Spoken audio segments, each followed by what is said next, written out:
G'day and welcome into the review for WWE Battleground 2017. No, I'm not going... I was just about to say, no, I'm not going to screech it like Stephanie, but you were treated to the wonderful voice of Jesse. That's right, he's here to join me on this quest. And what a quest it's going to be. Is it good? Is it bad? I think you can already kind of guess where we're going to be going with this, due to the recent rumblings of the WWE. But who knows? Always hold out hope, so you can always be disappointed. That's my motto. Aidan English versus Tie Dillinger was our kickoff match, and as I seem to say for every single kickoff match, what do you want me to say? It's a kickoff match. It's like these matches are done in such a way, in such a style that they're meant to be almost ignored. If you miss them, you're not going to really miss anything. They're done in a pretty predictable, slow pace, and we even get a moment where Aidan English, in particular, was just standing there gloating as they did the fade out, and you're like, oh, I wonder what's going to go on here. Anyway, so we get really nothing in this match. Not to say that I was expecting anything from these two people, because I have no real expectations for either of these people. I don't understand why Tie Dillinger is so popular. I haven't understood that since he was in NXT. And as for Aidan English, it's kind of obvious. well, I mean, we get some pretend technical stuff here, and we get a drop kick to the abdominals. We get English mocking Tie quite a lot in this, and I don't know. There was nothing really here. I was surprised that Aidan English picked up the win after Tie fell and hurt his face and it was just like, oh, that was a thing, I guess. Are they going to do anything with Aidan English? I don't care. I don't know. Tie Dillinger, I think, is actually hurt by this, losing to someone in such a jobbery fashion where it meant nothing, especially for someone whose gimmick is that they are the perfect 10. However, I don't think this will hurt his momentum with the crowd, which is ultimately a good thing, because they're not doing anything with him, but the crowd still loves him, so maybe this was the correct move. Much like half the roster. Yeah.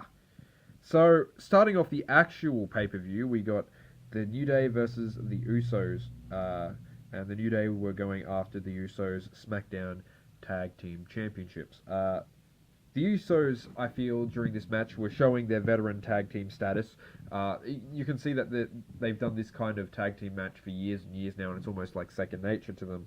There was a lot of focus on Xavier Wood through this match, which was, I think they're trying to show people that, hey, look, this guy can, he's not just there for the trombone, he can actually do some stuff. And in a rare showing for the New Day, there was a couple of moments where I was like, hey, that looked good.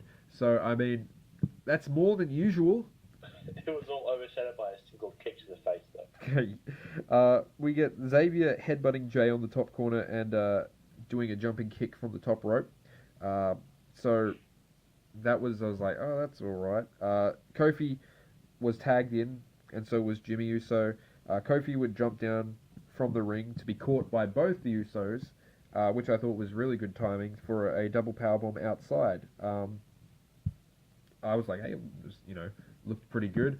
Once again, maybe it's because I don't really expect much from both these people, even though the Usos are really good at like the whole tag team thing. That doesn't mean they're really good at wrestling. They have it down to a science, and I know that at least when they're there, it's like, okay, well, things aren't gonna be a constant string of fuck-ups. Kofi would, after that powerbomb, he would definitely sell that, and I appreciate those moments where they're like, oh, you know what, this would probably actually hurt, so, and it might have actually hurt, so it's like, okay, well, being double powerbombed outside the ring, good reason to sell. We get a nice, I don't know what you'd call the maneuver, but where Xavier ducked through the legs and then caused it to be a powerbomb on the mat in the middle of the ring. I don't know what that was called. It did look nice, and that was one of the few times where I was just like, wow, okay, that's pretty decent. But something that I thought was kind of weird is that the Usos and the New Day were getting the same volume of chants through the crowd. So whether or not that's just because the crowd is trained to chant everything, yes, or whether the Usos... Because the rap battle was so good and such fire. Oh my god. It was such fire. Um, so, uh, Jimmy kicked Xavier as he was falling through the air, which is what you mentioned before, and I thought that was probably the best part of the match. The timing and everything involved, and it looked really good, and I was just like, man, I was not expecting this, and once again, I guess though having those no expectations with either tag team, I was just like, okay, cool, I'm getting something here. But However little it is. yeah, I mean, we got the super kick to tag Jay in, and we got the splash. Kofi would attempt the 2 count. Xavier, I think he would go to the top rope and do an elbow after Kofi rolled away and everything. And I can't remember. I think it was the Usos set up. One was on one corner, and then the other was on the other corner. And Xavier managed to pull down one of them, which let the remaining Uso jump and attempt to splash on Kofi. Kofi would roll out of the way and manage to pick up the win for the New Day. So the New Day are your new SmackDown Tag Team Champions. What do you think about this, Jesse? Well, they're over. There's no one else that I care about. So might as well be someone else cares about. I mean, it's like, what do we even have in SmackDown anymore? We don't have Ryan's favorite of American Alpha. Because like one of them was revealed to be Kurt Angle's son. We have the Ascension, but it's like I don't really want them to have the belts. Like at the moment, they're just nothing. Although there has been a precedent for giving belts to people that have done nothing before, so we never know. As instance by New Day. But there's Breezango. There's Breezango, but I feel like WWE is keeping them out of the title picture because they're afraid of stealing the New Day's thunder. I honestly feel that. I feel that they're like, okay, if we put the Breezango and the New Day in the same picture, they'll pick Breezango, and then the New Day will just kind of become awkward and then stale because they're doing the same thing over and over. Any other company and that'd be a good thing, but whatever. But yeah, so new tag champs. I like the Usos' new gimmick, if only because it serves as a foil to the stupidity of the New Day. So there's that, and yeah, we got a couple of nice things out of it. The next matchup was Shinsuke Nakamura versus Baron Corbin. Interesting match. I don't know how I feel about this, but we'll quickly run through this. We had the match starting off with Baron Corbin talking in the face of Shinsuke Nakamura, trying to get in his face and maybe anger him or taunt him, but Shinsuke then started with the strikes. We had Baron and him sort of shuffle about for a bit, but Baron would roll out of the ring. And he would roll out of the ring, and Shinsuke would taunt him in the ring with his come on sort of taunt that he does. And when Baron wouldn't, he's like, I'm not getting back in the ring because that would, how I roll in, then you would have the chance to attack me. So anyway, he goads Shinsuke to come out of the ring and then immediately rolls back into the ring and then taunts Shinsuke and goes, come on! Which I was like, okay, it's nice because he's obviously being a heel. Some good old heel stuff. I'm a fan of that. And then every time Shinsuke tried to get into the ring, he would just push him or try to kick him and everything to try and get the count out that way, which was once again nice. But when Shinsuke was eventually able to get in, Baron Corbin did just resign Shinsuke to his fate of getting stomped on he does the roll and gets stomped on repeatedly, which then goes into the move which I think will be the story of the match in general, which was the bear hug. I'm not a big fan of the bear hug submission. It's a little too old for my tastes these days. I think that when it was done back in, the old days, I'm talking AWA and the territories of the NWA, I would accept it then, especially with the force that they would put on and the overall body movements that they would do to try and sell it.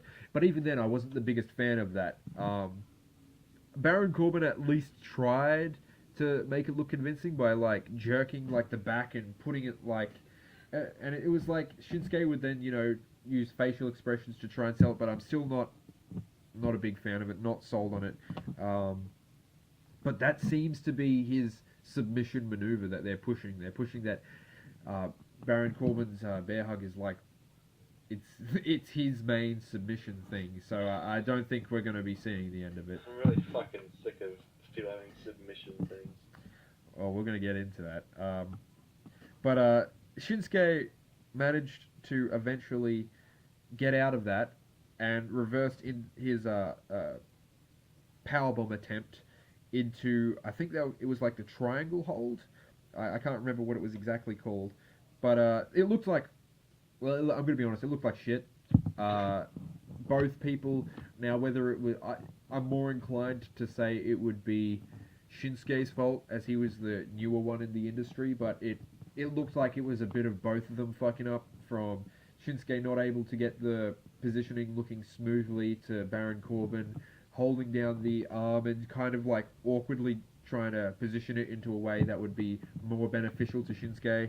It just didn't look great, so I mean ultimately they tried to dismiss that as fast as they could, and the match would go outside the ring, and I think Shinsuke would be thrown into the barricade a couple of times, and then once he was pushed back into the ring, we get back into that bear hug, and it's like this. Haven't I seen this Baron Corbin match before? Yeah, I was literally about to say. I mean, when it comes to Sami Zayn, the match with Sami Zayn versus Baron Corbin, that was the story of the match there too. I mean, I get that when you want to do, I hate using the term, but when you want to rest hold in a match, you need to try and do something. But I get that they're trying to be like, well, Baron Corbin will just try and wear you down, and he'll hit you as hard as he can, and then he'll just work on that lower back. And it's just, yeah, I understand that, but I really wish there was a better move that he had in his arsenal than the bear hug. It's just, no. So Nakamura was unable to break the bear hug, running against the post, holding on to Shinsuke, and he would like repeatedly push his back into the ring post to sort of solidify to the audience that, hey, this is what we're doing. This is the story of the match. We're working on his back. So good in that regard, but once again, I wish there was a better way to do it. We got an awful looking escape from the elbows to Baron Corbin to try and break free. I don't know what to say. Shinsuke's had some awful looking kicks. It's weird to say this. Like Shinsuke, and that's why I'm not sure if it's entirely his fault. I don't know what was going on here, but this is one of the more terrible matches of Shinsuke. One of his worst outings that I've seen. In so far as to say that I thought that Baron Corbin looked better in the match. Maybe he's just not practicing it, because even his intro wasn't as good as it has been in the past. Yeah, so it might be that he's not feeling it on the main roster. He can see how he's not being used properly, and he's just like, well, I was incredibly over in NXT, and now there's nothing. I'm here and no one cares. Yeah, it's like. So maybe he's a little disillusioned at the moment, and he feels he should be higher up. Like he sees AJ Styles, who he's worked with in New Japan, and he's, well, not at the top of the card. He's just like, I'm on SmackDown, and it seems that the same match has been happening over and over for the title, and no one's going anywhere really. But anyway, that's just speculation. We get a leg choke kind of thing, which was I don't know. Once again, didn't look great. And 2 running knees to Corbin when he was placed on the top rope.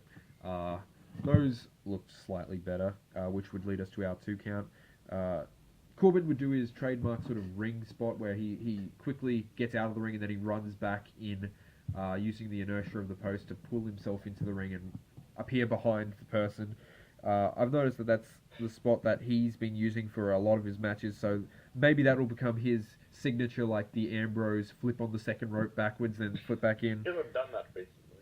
I feel like he hasn't done that because he hasn't been wrestling much recently. But The Miz.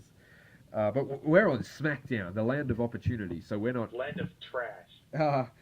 So Baron Corbin and Shinsuke Nakamura exchanged some pretty good-looking punches. I did like the appearance of those and the weight Baron Corbin tried to put behind at least some of them. I can always get behind that. I really hate it when you just see random people flailing and then they hit the other person with their thumb in a punch. I'm like, that's fucking stupid. It's like... I just don't like how that looks. We get the backstabber from Shinsuke Nakamura and then a kick to the face to Corbin. Corbin would eventually retaliate with kicking Shinsuke Nakamura and doing a low blow to Shinsuke to get himself disqualified. And I believe it was you, Jesse, that was just like, wait, you can get disqualified for doing that? Yeah. Because it's been such a long time since that's actually been the way that someone was DQ'd. Why not get a weapon and make it obvious or something? I don't know. Yeah, I feel like... Especially if you're Baron Corbin. I feel like this disqualification, it suits the Corbin character, and I do like the fact that he was smiling at the very end when he was disqualified, and they were like playing Shinsuke's music, and he was still like smiling, laughing, and so Shinsuke won by disqualification. But that was not all, because Baron Corbin would start walking away and have second thoughts as he would then take the Money in the Bank briefcase, hit Shinsuke with it, and then hit the end of days after the match was over to add that sort of full stop to the I'm a heel sentence. Oh, man. What did you think of the match, Jesse? I didn't mind Baron Corbin in it. If there was less wrestling, it would be great. Yep. But I feel like he should not be wrestling against Shinsuke. And why is that? Their styles do not mesh at all. I feel, and because everything about it is just, let's slow down Shinsuke Nakamura. Yeah. That's gonna make it fun. And like, he's supposed to be the king of strong style, so he's supposed to be the one doing all the hard hits and stuff. Yeah. Whatever. Definitely a bit of a, I was going to say styles clash, but that's something completely different. Something Justice is playing. It's interesting to watch what they're doing with Corbin, because they are actually doing something, and I really like what they're doing. I just wish... using Shinsuke to do it, though. I just wish that somebody other than Shinsuke was, like, taking this L for him. It's like... There is no one else, though. That's the problem. Yeah, and I think that might be one of the failings of SmackDown. By having the two brands, you don't have that diverse of a roster to kind of fill out the two separate brands. So it's like everyone's always involved in everything over and over and over. And that's the story for our next match, which was the Fatal 5-Way to see who was going to be able to fight Naomi at SummerSlam. There are enough people in the fucking roster, they just use them all at the same time every time, though. And, I don't know how many times I have to say it, but I'm fucking sick and tired of these fucking, like, throw all the women's wrestlers into the same match kind of shit. I'm over it. It's like, you're trying to be like, well, everyone should be taking them seriously, and it's like, why? No one's getting over, no one's getting pushed. This is just like... Especially because it's like, okay, time for these two to have a match, and then it's just like, okay, well, everyone's just lying around the ground for 5 minutes while this happening. Well, it's like Naomi can't really wrestle that well.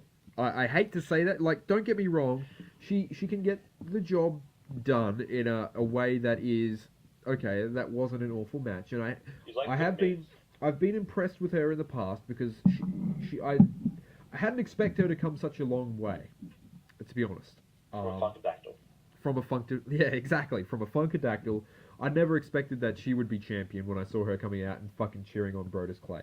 Who would? But that's the time we live in, and I really feel that these Fatal 5-ways and these just throw everyone together matches are because they don't have any idea what they're doing with the women's division on either brand. But in this case in particular, they're literally trying to kick the match with Naomi down the road as far as they can because they're like, okay, once that happens, there's no going back, and it's not going to be great. So we're going to try and draw this out as long as we can, so hopefully the build will be more interesting than the match itself, and that'll be the storytelling aspect. Why do the cruiserweights get their own show, but the women's division don't if they're supposed to be just as good? I don't know, man. Like, just put them all in the one thing and just, like, have some, like, women's matches, just have an entire thing of that. Who knows? You might Are they afraid that no one's going to watch it, or...? You might get your wish later on this year when they do that Mae Young Classic women's tournament. Hopefully that will bring some new blood into the company, and we might get an all women's show. Only hope. But like I'd be interested in, especially with Netflix showing the popularity of Glow, which was a horrible fucking promotion at the time, and I'll say that till the end of days. But it seems to be doing quite popular with demographics on Netflix, and more ladies are getting interested in wrestling through Glow, so it's doing its job that way. And yeah, so I mean, who knows? Maybe that's kind of proof for WWE to be like, maybe we should give even if it's only an hour-long show, which I would fucking honestly prefer to the 3 hours of Raw, but maybe once this tournament is over and they do have this scouting process for women, maybe they can get a really good handful, reinvigorate the women's division, and have a show where they're like, okay, this is going to be for the actual Women's Revolution. Exactly, instead of a faux one. But anyway, we get Naomi coming out, and she dances, and her only real reason to be there is because they're like, she's the champion, so she should be on the show, I guess.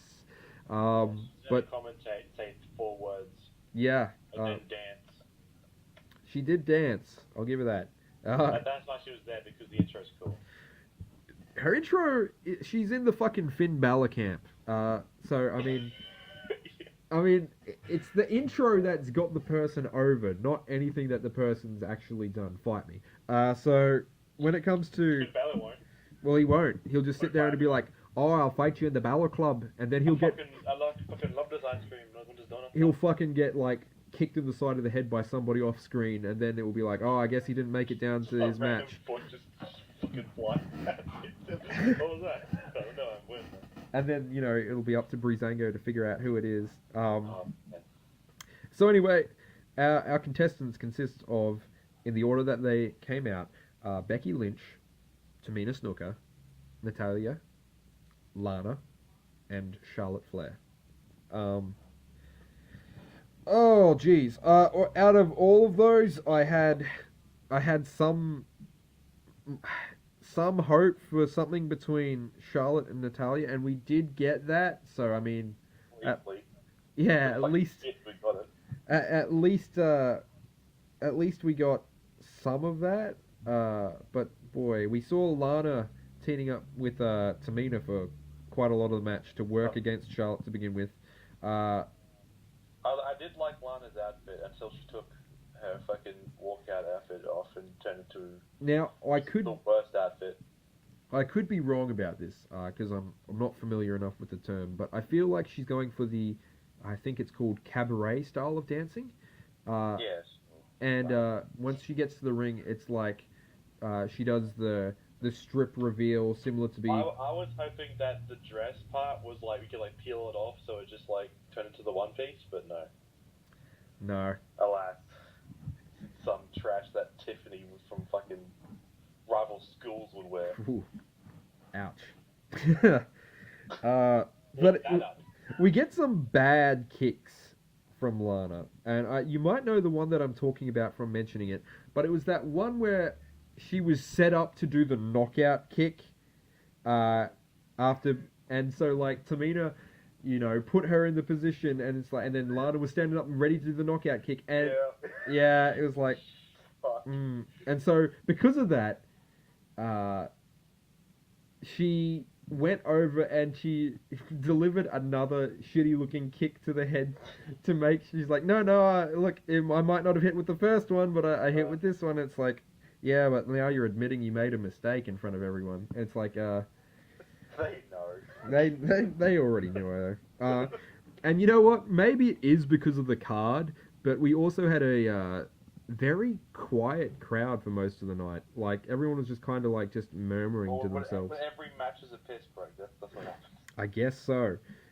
We had Becky Lynch come back in eventually, and Tamina would take out Natalya, and I think There Lynch... was a couple of cool things in that match, but not many. Yeah, like, I think Tamina was able to take out a lot of people, and they were trying to bill her as, you know, once again, this powerful woman wrestler. But it didn't matter, because, you know, Charlotte would come in, interrupt, and every time Becky Lynch would try and submit Lana, Tamina would come in and break the hold. Every time. And I think she did that twice in a row. Yeah, and then they got rid of her. And then Becky Lynch was like, okay, the next time Tamina attacks me, I'm going to make her tap out. And lo and behold, that's what she did. To the move that they're calling the Disarm Her, which is supposed to be funny, but it's not. So Lana would then have no one to come and save her. So she would immediately tap out to the Disarm Her as well. And using the confusion and the elation that Becky Lynch had from just getting two people to tap out in pretty quick succession, Natalya would roll up Becky Lynch and quickly pin her to immediately have her removed. And it was like, wow, that was pretty bang, bang, bang. They ran out of time, so I'm going to wrap this up. I mean, that must have had something to do with it, because, yeah, I mean, in that moment, it was like, okay, bang, bang, bang, like, everyone's gone, and it's just down to Natalya and Charlotte Flair, and it was like, okay, well, what are we going to do here? Not much. We're going to do a shitty-looking sharpshooter, and I was like, if you're going to fucking quote Bret Hart, who's, it's like, your dad is Jim the Anvil Neidhart. So if you're gonna quote your uncle, and you're gonna use your uncle's move, and you're gonna say all of that stuff, you might want to fucking do it properly. Yeah. But no, not a very good showing. To be trained in the Hart dungeon. Yeah, right. So Charlotte would eventually jump off the ropes and receive the knees to the stomach, and Natalya would do the pin, and I was like, well, that was kind of anticlimactic, but that is the tale of the tape, as they say. Natalya will go on to face Naomi at SummerSlam. I mean, this is the first time she's been given a shot in like years. Yeah. So she may do something, or else they'll be like, well, why did we? Why are you here? If she can't do anything with Naomi, and, you know, that might not even be her fault, but if she can't make Naomi look good at least, then I'll be like, why are you still here? And I like Natalya. She's one of the few people that can wrestle with even Naomi some... was saying, like, in the commentary, that she's probably the most competent of all of us. Yeah, and it's like, I know that she fucked up a few times in this match, but on the regular, she's more constant with her wrestling ability than most of the people there, and it's always a pretty safe bet that you're going to have, at the very least, nothing below an average match when she's involved. So, I mean... At least 3 sharpshooters that no one will tap to. Exactly. But, that's that. Thoughts on Natalya going on to SummerSlam, Jesse? I mean, hopefully we're good. I do like Natalya, but I haven't seen her do much, and she's not that good in the... Like, there was a part where, like, Nan went to shake her hand, she walked away. It's like, oh, I wonder who the heel is. I don't know. It feels like, because she's such a nothing personality, they're just like, let's just throw anything onto her, and it should stick. Because no one's seen enough of her as it is anyway. Well, that's what I was about to say. Especially for you and I, apparently they do a lot of character building for her on Total Divas, or Ryan's told me as such. So it's just like, I Brian loves Little Divas. because I don't watch that and you don't watch that. It's like I don't know what extra character they're giving her, and I'm honestly, there's a lot of wrestling that I watch during the week already, and when there's some weeks where it's just like, oh yeah, like here's the NXT pay-per-view after the Raw and the SmackDown, and then here's the pay-per-view for one of the brands. I'm like, that's like over 6 hours of wrestling a week. I don't need to sit down and watch some additional drama-esque. Anyway, not for me. But our next match was filled with that drama, which was Kevin Owens versus AJ Styles, the United States champion.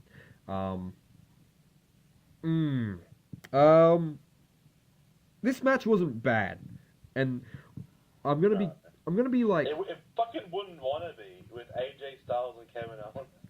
And you know, a lot of people are gonna say I'm gonna be a little bit harsh on this match, but it's just It is AJ Styles and Kevin Owens. Though. Yeah, that's it. Like, and it might be unfair, but these two people are like some of the best at their profession, and I don't know. Anyway, so we start off the match, and it's trying to show that they're each on equal footing. Like, they couldn't German suplex the other, and there would be other things, and yeah. First 5 minutes is just, let's just sit here and do rest holds without actually having to rest.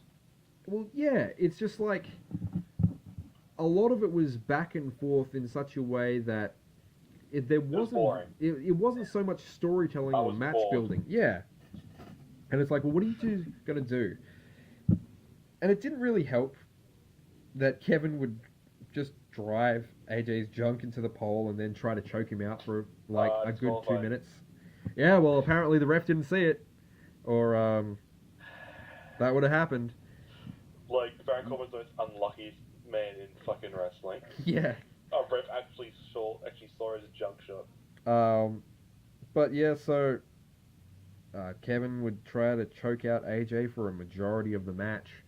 And when I say a majority of the match, I really do mean it. Like, he was there on that mat for quite a long time. And I was like, the phenomenal one.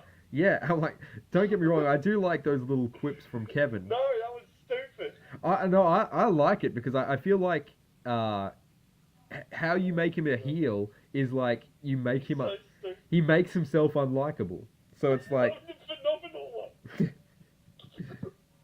one. But anyway, eventually Kevin gives up on that and does the senton. But he gets the knees from AJ. A lot of that this evening, but whatever. AJ, well, that was something that was pretty cool. Where AJ would do his, many hit sort of combo thing that he does. Yeah. And on the final one, Kevin like ducks it. Yeah. And I was like, hey, that was pretty cool. Like, just because he knew it was coming because he does the same set of maneuvers the whole time. So it's just like, okay. It's like, how in Street Fighter Cross Tekken, how you had like the Mishima 5-hit combo and like a couple of like Hara and stuff like they have the command combos. Yeah. Like, it's like how like Samoa Joe and AJ Styles both have the TNA command combos that they do. Like the multiple punches and then AJ Styles just happens to be blockable at the end. Well, yeah, it's like that final hit. If you don't use meter on it, you can block it. So yeah. Oh shit! Trying to save that meter. Trying to save that meter. But yeah, ducked the hit into what? Say it with me, people. Another chokehold. Why? It's like this match was so interspersed with. Heel by making a bad match with AJ Styles again. Kevin is one of the smarter wrestlers in the business. Like, in the fact that, as I was saying, he chose to black out his Twitter because he's like, this is what I think America's future's like without me holding the belt. Yeah. Like, he is a throwback, certainly. But if you're like, I'm going to take it to such a level where people will hate me because I will never deliver a good match, I mean, I'm like, great, that's good for you, but I'm still going to say it's not a good match, and you have to sit there and bear that. And it's like, no, but that's what I was trying to do. I'm like, well, you did it. There are bull that, Stuart, because he's a bull. So, eventually, the Styles Clash would be set up on Kevin, and Kevin would escape that, and we would get I think it was a 450 splash from AJ Styles. I think that's what they said, and it was like reversed, and KO got put into the I think it was the torture rack later on in the match, and I was like, we're seeing a Lex Luger fucking submission here, but I mean, it happened. So there was that. There was a standard fireman carry into a backbreaker. There was and it was just like the action was far, and it was like you would see one thing happen, you'd be like, oh cool, is this where it's going to pick up? No. It would be one thing, and it's like, okay, now we need to make it to the next Oasis. Just like, hey, don't be too good because John Cena. Don't be too good because John Cena and fucking Randy Orton are coming up, so we have to save some pop for them. So yeah, you know that maybe, but once again, I'm not gonna. Even JBL like this probably be the best match of the lineup. It's like there's a flag match and the main event going up. It's like, yeah, ignore those. That's fine. Ignore those. JBL knows. He's the truth speaker. So KO was able to sweep AJ's leg with his arm when he was outside the ring and on the turnbuckle, and this would, I think, try and get some form of like submission trading, because once he got back into the ring, one of them was thrown into the ref, and the ref went down, and Jesus Christ, the ref selling this, it was... That poor man. He had to sell for so long because they kept trading submissions. Yeah. And so... no one went for the pin. Like, oh god. You look over, nope, still gotta sell. Yeah, and it was like... Then eventually, we get the weirdest and most anticlimactic ending where it's just like, oh look, I guess AJ technically pinned himself by doing the submission but having his shoulders down, allegedly. And it was like... His shoulders are up. Yeah. The fucking camera was on his shoulders being up, and it's like, and the ref's like, I guess I'll just fucking end it. Well, let me just end it here, guys. Come on. I'm sick of selling. You know that I've got fucking glass bones and paper skin. I'm dying here. But so Kevin Owens would reclaim the United States Championship, and that. Well, America wasn't saved yet. America has the potential to be saved once again. He took the flag back, and now... Even though he announced in his interview earlier that night, he was just like, I'm Canadian. Yeah, it's fine. Thoughts on this, Jesse? Like, I would be interested in particular to hear what you think about one of your favourites. Well, you like both of these people, but AJ Styles gaining a belt only to lose it in quick succession. Yeah, it's like, okay, AJ Styles botched horribly last time this happened. And then, so Kevin Owens retained. And then you felt the need to then give the belt back to AJ Styles at a house show.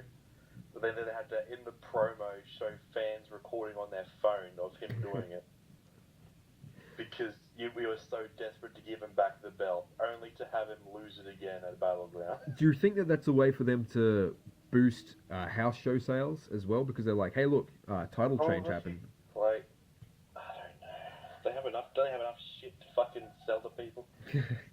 You can never have too much shit to sell to people. That's the business model. Apparently not. AJ Styles he's yet to do anything in the WWE that I'm like, yeah, that was great. Would you, this might be almost heresy, but AJ Styles' best moments, the two of them that I can think of, none of them involve Kevin Owens, and one of them even involves John Cena. I feel like AJ Styles versus John Cena was one of the times that the crowd was most... No longer the worst match of his career. No. That's something. And AJ Styles versus Rich Dad was probably the best moment of his WWE career so far. That was a good match. And because Rich Dad was really pulled out all the stops. But yeah, so... AJ Styles, since he's gone to WWE, he's not trying as hard anymore because he just doesn't need to. Yeah, he doesn't have to. Maybe he's being told not to. I don't know how much of it is his fault, how much of it is everyone else's fault. Well... But like, if you go with Kevin Owens at least, like you can have a good match with those two, and there's a title on the line, so it should be good. I don't see the problem with making it good. So why was it just I'm just gonna have fucking chokehold you for forever? I don't know why it was average. As I said, we've provided a couple of speculations as to why, but that's all it was. It was just average, and in some circumstances, I might even consider it below average. Fall through a table this time. In fact, they didn't need tables because I think I was scared of them. Our next match was Not like this. Rusev versus John Cena in a flag match. Welcome to the late 1970s or the 1980s. Once again, we're doing a American face versus foreign heel in a flag match. I didn't watch this because I was like, this is just the American jerking themselves off for 15 minutes. So, Stuart, take it away. Well, it did go on for quite a long time. One of the things that I would like people to take away from this is the fact that fucking JBL says something to the equivalency of Rusev could go back to his country if he loses this match. It's like, what? I didn't hear that stipulation. And it's like, what would be the equivalence for John Cena? It's like, oh, you can stay in America and you can keep touring with everybody. But I mean, if Rusev lost, then he would go all the way back to Bulgaria, and it's kind of hard to tour with them unless they like. Maybe he could come back in when they do the Canada tours or the Mexico tours or vice versa. But I mean, not a little equal give and take there. But regardless, it was just really an offhand remark. But once again, I noticed that Philadelphia was a little quiet tonight. And I feel like the fact that it was the first city of America wasn't lost on anyone when they were doing the flag match here, and it was like, oh, great. Like, what was this match, really? We see a lot of, It was the venue, the fucking opponent, the match. It was all orchestrated to just get someone to cheer for John Cena. And boy, did it work. I was surprised to hear people chanting USA quite frequently. People to cheer for John Cena. When John Cena shook his hand in front of his face, the crowd chanted, "You can't see me." It's like, I was confused. I was like, what's happening here? They managed to get John Cena over. Their entire lifetime of conditioning, Stuart. Maybe. There are kids that have only grown up to think, why do people hate John Cena? And now it's come full circle where it was like similar to fucking James Ellsworth, where it's like people like him out of like irony, where people are like, oh yeah, the John Cena meme. Now it's come back into the fact where it's funny, and you get the people that are sarcastically liking John Cena that come to the thing, and it's just like, all right, I mean, I guess that's where we are now. I mean, you do your 13-year cycle, I guess. Eventually it's going to come back. Rusev tried to get his flag a lot in this match, which it makes sense considering that's the whole fucking gimmick. Get the flag, run down and put it on the podium. But when Rusev got his flag, he was kicked by John Cena, and then his flag fell onto the ring mat, and I was a little weird that like they're gonna let the whole flags touch the ground kind of deal here.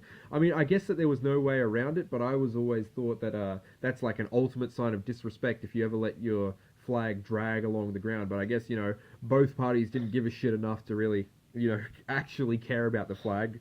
That was just part of the gimmick of the match, I guess. One of the things that you'll be glad you didn't see, Jesse, is that Rusev got put into the STF by John Cena. And one of the things was there were no tap outs or pins.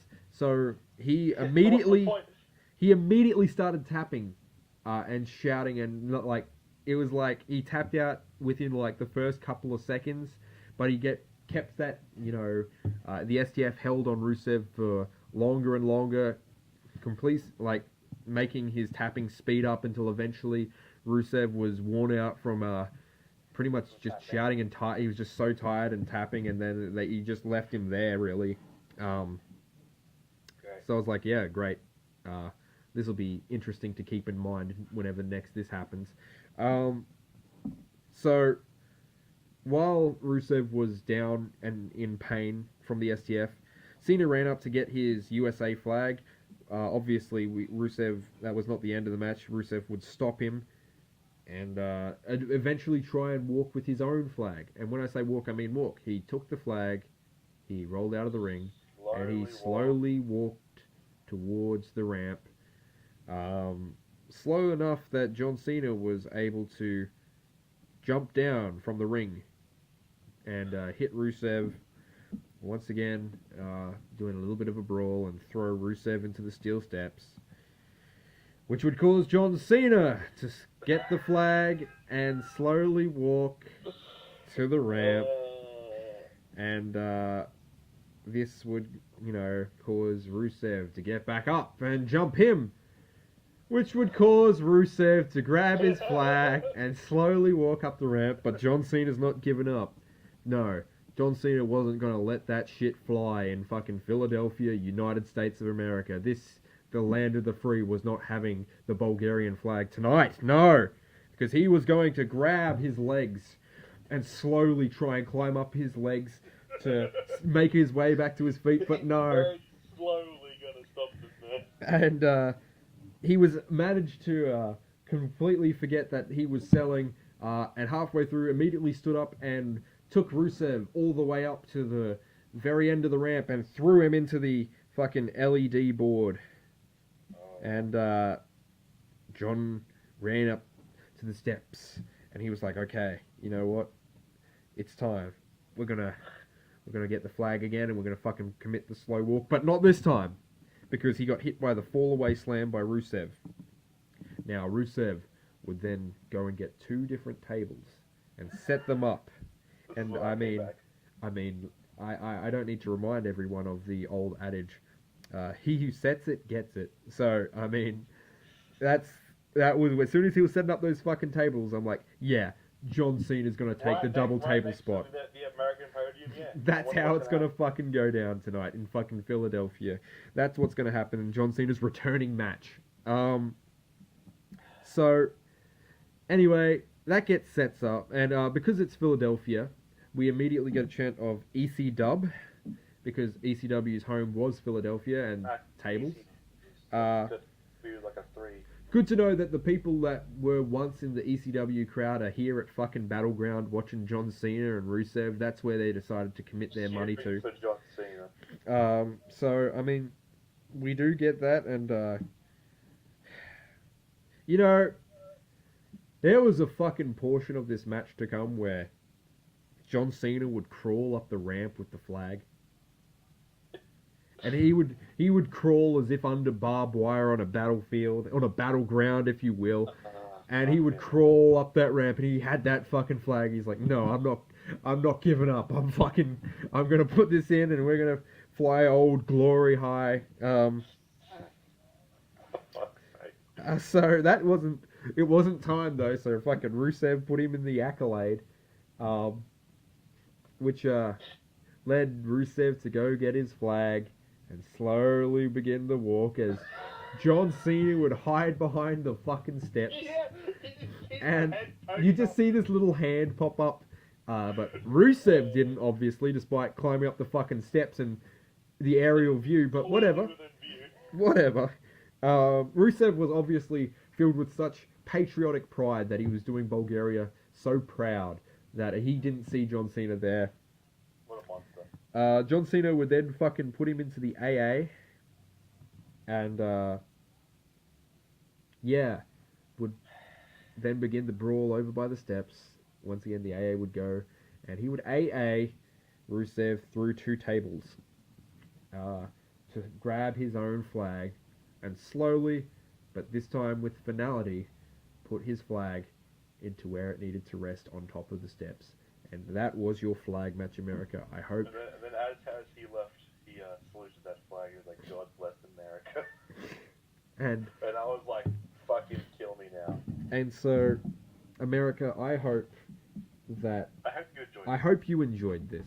Because if you didn't enjoy this match, then this fucking 20 minutes was for waste. Because I guarantee you Bulgaria wasn't happy with it. And I can guarantee you that everyone else in the world who is not an American wasn't giving a fuck about this match whatsoever. So, I mean, if you didn't enjoy it, guys, it was for nobody. That was for you.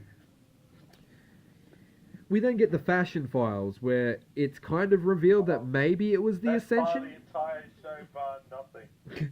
Where it was like, maybe the Ascension did it, and they're like, oh, well, I guess. It's like, no, we did do it. It's like, but you can't have done it, because you were at the fucking 2 Tickets to Paradise concert. Yeah.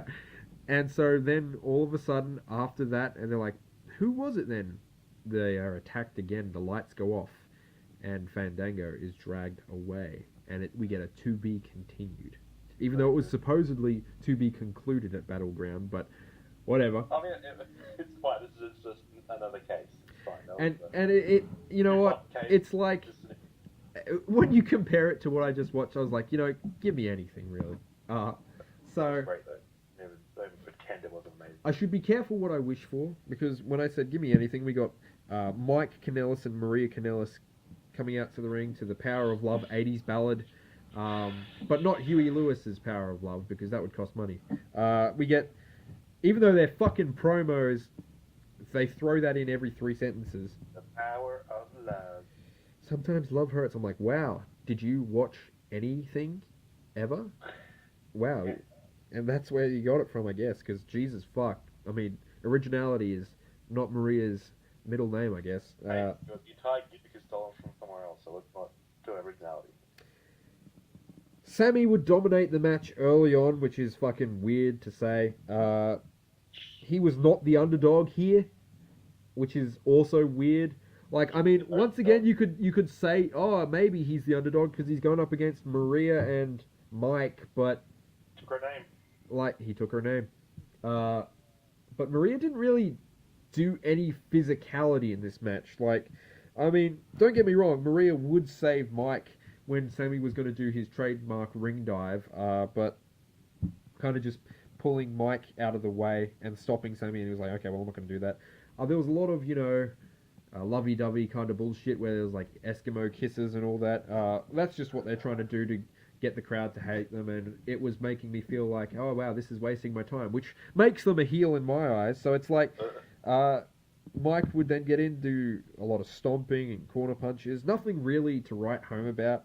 He would clothesline Sami Zayn in each corner, 2 of them, sorry, and it was like, Sammy would, make his comeback, go flying out of the ring this time, and finally hit that dive that we were talking about earlier. Once they got back into the ring, he was able to get a 2 count there. Maria would come in and interfere, but by interfere I mean she went in and said, Sammy, no, you can't do that. You can't do that to my husband, blah, blah, blah. And then she kind of just left the ring. And then it was like, okay, so I guess Mike's going to capitalize here. And he did and failed. And so I was like, okay, how far are we going to push this Sami Zayn guy? Like, now we've had a heel interference, and Mike couldn't capitalize. So it's like, man, Mike is kind of shit. So we get an exploder from Sami Zayn into a running boot for Sami Zayn to win in, like, I think it was around 7 or 8 minutes, and I was like, okay, all right. Hopefully this is the end of that feud, because I don't want to see any more. All this really did was make me go, I need to lower my expectations for what Mike is doing here in the WWE. Maybe once they do that women's tournament, Maria will get involved into her old wrestling antics, but you never know. Nothing really to... You know what? The entire match can be summarized with what I said earlier. Nothing to write home about. But that's not the end, folks.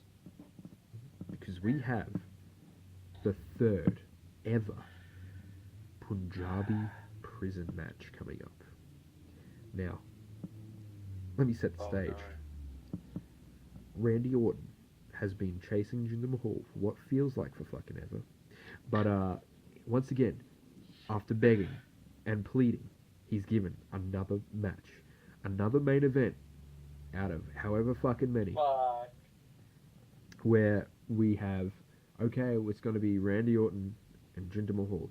Now you can write the promos for yourself, people, and you might even do a better job because you'd be like, okay, well, Randy's coming in for this. He probably wants revenge. They did some stuff to his dad, blah blah blah. Yeah, you've just written the promo, and if you're like, okay, Jinder Mahal, modern day Maharaja, yeah, you've written his promo too. In fact, yeah, well, that's another thing where it's just like, you don't like me because you're racist. I think that maybe Jinder Mahal saying that is to try and get people to hate him more, and I think people are just... The fact that we get Jinder chants here and people cheer for Jinder, I'm like, you've done it so much that people are sick and tired of seeing Randy Orton, and they want Jinder to win, but then at the same time they realise, I only want Jinder to win because I don't want Randy Orton to win. And that's where you've pushed both characters, where it's like, we're going to essentially see... Because Randy Orton is the, hey, you know what? You need to have an above-average match. And that's what you're going to get. He's going to provide the building blocks and the set pieces for your match that you're going to need to have a wrestling match. Is it going to be good? That depends on whether his opponent is going to be able to rise to that level and maybe add something to the mix. Otherwise, you're going to get an average match. So we have Jinder Mahal, who can't wrestle, who can't do promos. He's not very good with thinking on his feet either. So I'll let you already jump to the conclusions about what I'm going to be saying about the Jinder Mahal versus Randy Orton match in a Punjabi prison. Now, the Punjabi prison is actually trying to add more to the Jinder Mahal character by saying, okay, well, we're going to bring back this thing. You talk to everybody in Punjabi in your promos. Why not have a Punjabi prison match? And by hopefully surviving this, they'll add, it's like, oh, look at who the survivor was out of this grueling match. So the gimmick for people that don't understand how a convoluted match type works. So we have the Punjabi prison, which is made out of bamboo, and at the very top, you have some of them are sharpened and whatnot to try and give it an appearance of being very threatening, but ultimately you're just being thrown into bamboo, and since it's not in any form of dirt, there's no real stability to it, so there's quite a lot of give to it, but in the kayfabe there is no give to it, and when you're thrown into it, it's like you're being thrown into a fucking... reinforced bamboo, Stuart. I fucking hate that line so much. But so once the match starts, fucking steel. There are two bamboo walls, one encompassing the ring itself, and then the other on the arena floor. The goal is to make it out of both of these walls and then touch the ground. You're not allowed to pin. You're not allowed to submit. Even if you fucking died, it would be in a draw if both people died. So, I mean, scary. We have a little bit of help, though, because in the first wall, there are 4 doors, one on each side of the ring that it encompasses, where you can ask the ref to open the door for you. The ref will then open that specific door for 60 seconds, and if nobody is out in 60 seconds, then he will lock up that door permanently, meaning that you cannot escape via that. Now that everybody is on the same page, let's get into this match. Okay, in the first 4 seconds, Jinder Mahal's like, open up the door. I'm like, okay. Oh, alright. So, there are 2 things here. The fact that he's like, I'm gonna fuck you up in a Punjabi prison match, and then the first 3 seconds, go through the fucking door. Whatever. But it also immediately clued me into, we're gonna have all of these fucking closed, which means that we're on the fucking road, and each door's gonna act as a little checkpoint to how far we are in the match. He asked for that door to be, and let me preface this entire match for you as well, where it's there is nothing in either of these people's styles that is exceedingly flashy, other than the RKO, the vintage DDT. You could do the scoop slam that he does when someone's running and he catches them and that. But aside from that, it's like those are Randy Orton's 3 flashy moves. Jinder Mahal has no flashy moves. And so a lot of this... Immediately the RKO is gone because that's a counter. Yeah, and it's like, okay, so this entire match is going to be nothing but strikes and holds. And it's all going to be obscured by 2 fucking walls of bamboo. So this can work in Jinder's favor, because that means if his fucking strikes look like shit, which they usually do, you can use the fucking bamboo in the way to make you think that he's striking really well. This is not the case, as somehow he still managed to look quite bad. But once again, this match was just like, oh god, okay, so 1 door's permanently locked now, just got 3 more to go. And you're telling that to yourself, because you're like, okay, we're slowly getting through it. It's like you're fucking forcing yourself to swallow this match. And it's like, we had nothing in between each door opening and closing. Like, I mean, we got the fall away slam when Jinder called for another door, and then they would quickly try and scramble to get out there. Each would prevent the other from leaving, and then that door would close. So we had 2 doors open, 2 doors closed. Jinder Mahal would, once again, a lot of low blows tonight, because he landed once again on his junk on the top rope and then reverse the vintage Orton. So I'm like, okay, so we're not getting that yet, but we're getting it. Orton was actually the person that called for the 3rd door, and I was like, okay, is this where they're going to try and actually, swerve me and they're going to actually get out? No. Jinder was able to stop Randy from fucking escaping. So once again, we had a couple of strikes and holds, and once again some essentially filler to the match.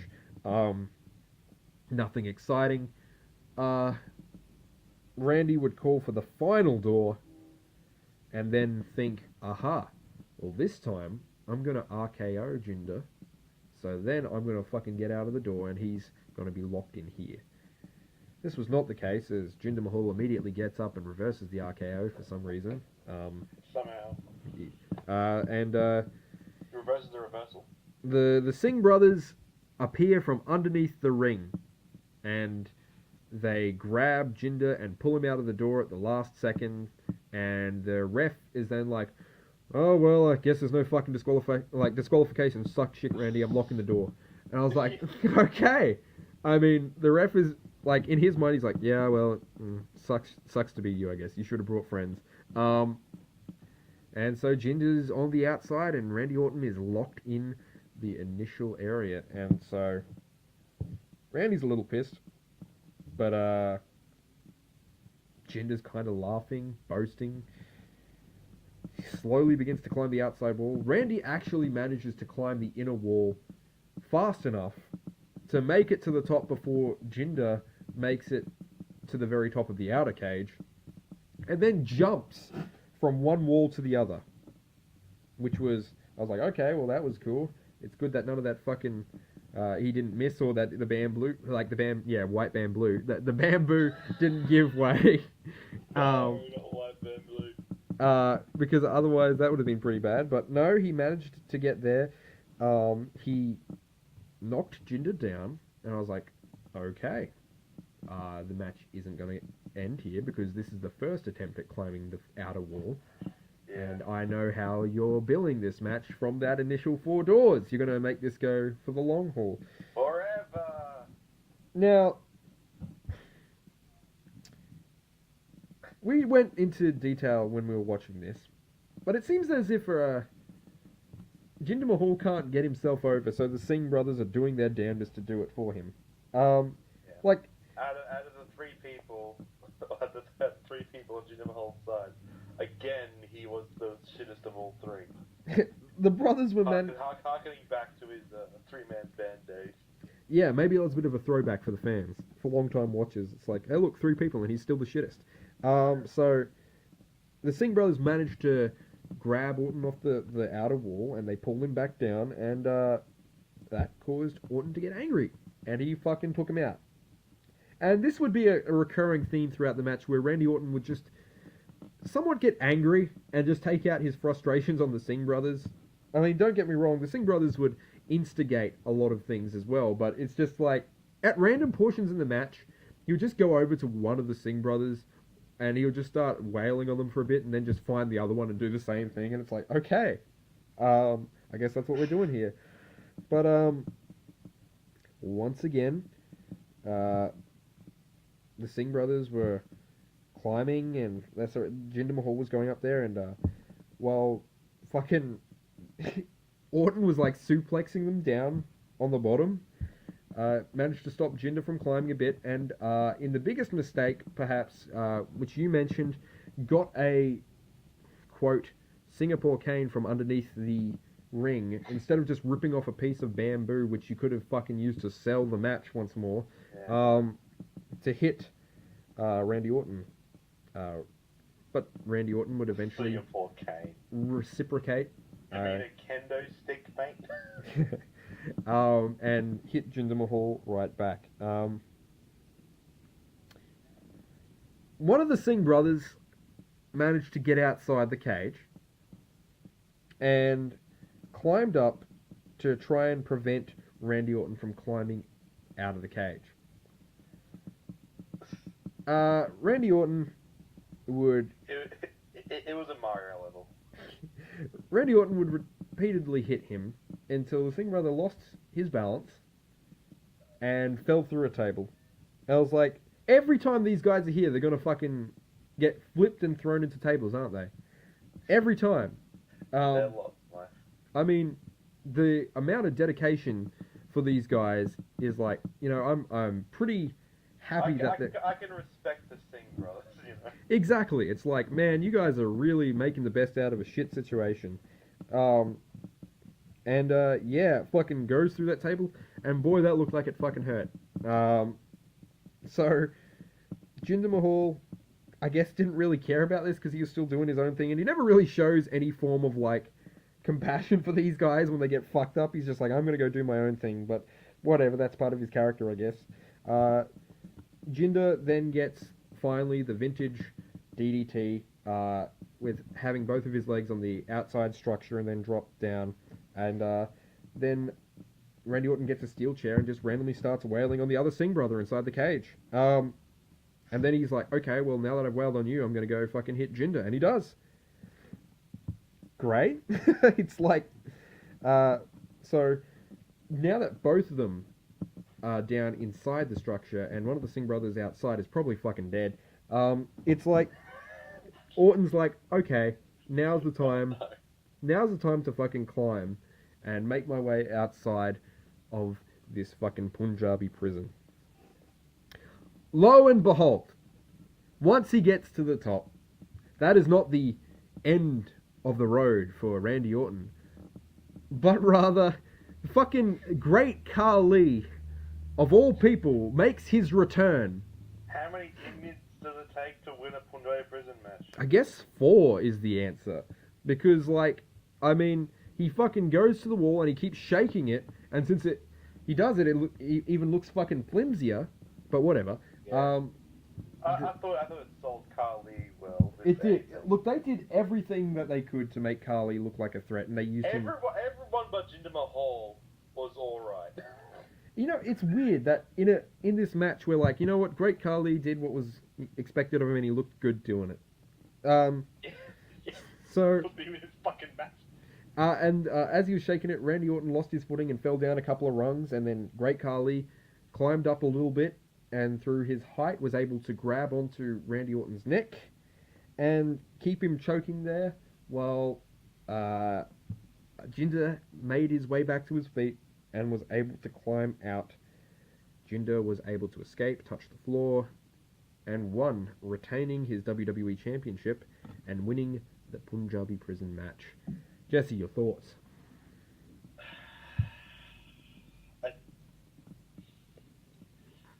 don't know how long this is going to go on, Stuart. Hopefully this is the last fucking time. Yeah, but what now? Jinder Mahal's still champion. And now there's... And now Great Khali's back for some reason. Yeah. Nothing good came out of this feud. Nothing... I don't know who's going to step up. They buried Randy Orton forever. Who's going to step up to He's lost Jinder? 4 times in a row to Jinder Mahal. How do you do that? Oh dear. I have no idea where they're going with this. I was hoping that you'd have like maybe some idea that I hadn't thought of. Fucking no. You're the fucking prophet. Tell us how they fix this situation. Oh, fuck. Is Shinsugae to fight him? Unless they built John Cena's return as like USA because they're going to do USA versus The India. foreigner killer. But it's like, if they do USA versus India, I feel like they're going to lose the whole reason they made him fucking champion in the by saying, okay, India, we respect your viewership. You beat him to John Cena at some point. Like most of their champions. If that was like because they wanted John Cena to fucking get over by making everyone hate Jinder so much that they put him against someone that's not only foreign, but yeah, with John just doing his American flag thing as well. Who knows? He could just go up against Jinder and they'll be like, he's doing it for America. Because now he has Lex Luger heat. It's fucking weird. I don't know. Pay-per-view was bad. I'm looking back and I'm just like, there was a couple of things that I liked, but none of the matches I really liked. That 4 minutes of usable footage. Yeah, like, if I was to try and sell people on this, I'd just be like, watch a highlight reel, maybe? And even then, just, like, skip through the fucking highlight reel. Ignore the Rusev versus John Cena stuff. Ignore the Fatal 5-Way. You'll get a couple of interesting highlights in I don't know. Rusev John Cena stuff was a spectacle at least. Yeah, but you didn't have to fucking sit there for 22 minutes, did you? What's the ending of that match? You are right. Oh, Jesus. Look, I like the Shinsegae Nakamura Baron Corbin match. I liked, don't get me wrong, it was, you know what I'm going to be positive and say I liked more than I hated in that match. The tag team match was passable. The fucking Kevin Owens versus AJ Styles was disappointing. The Fatal 5-Way was disappointing. Rusev versus John Cena was just bad. The Canellis Lovers versus Sami Zayn was just fucking filler. Fashion Files was good. And watch the Fashion Files. There you go. Yeah, watch the Fashion Files and I don't know, maybe watch the Great Khali returning and wonder why and try and make your predictions. So that was the review for WWE Battleground 2017. I don't know. I'm burning up in your love.